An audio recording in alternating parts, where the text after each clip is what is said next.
ഈ മുറുക്ക് വീട്ടിലുണ്ടാക്കാം. നല്ല രുചിയാണ്. ഈ ടേസ്റ്റി സ്നാക്ക് പെട്ടെന്ന് ഉണ്ടാക്കാനും പറ്റും. 1/2 കപ്പ് ഉഴുന്ന് 1 കപ്പ് വെള്ളം ചേർത്ത് പ്രഷർ കുക്കറിൽ 3 വിസിൽ വേണം. കുക്കായ ഉഴുന്ന് ഉപ്പും 2 സ്പൂൺ വെള്ളവും ചേർത്ത് അരച്ച് മാറ്റി വയ്ക്കാം. ഇടിയപ്പത്തിനുള്ള അരിമാവ് വേണം. ഏത് കപ്പിലാണോ ഉഴുന്നെടുത്തത് അതേ കപ്പിൽ തന്നെ 2 കപ്പ് അരിമാവ് എടുക്കാം. ഒട്ടും തരിയില്ലാത്ത വറുത്ത അരിപ്പൊടി.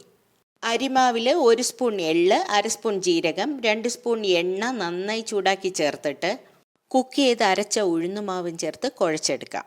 സേവനാഴിയിൽ ഇങ്ങനെ 3 ഹോൾസ് ഉള്ള അച്ചുണ്ടാവും. ഈ മാവ് സേവനാഴിയിലൂടെ മുറുക്കിൻ്റെ ഷേപ്പിലാക്കാം.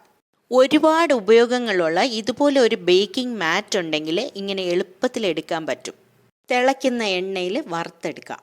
മുറുക്കുണ്ടാക്കുന്നത് എത്ര സിമ്പിൾ അല്ലേ? ചായയുടെ കൂടെ കഴിക്കാൻ ഇത്ര രുചിയുള്ള മറ്റൊരു സ്നാക്ക് ഇല്ല എന്നതാണ് എൻ്റെ അഭിപ്രായം.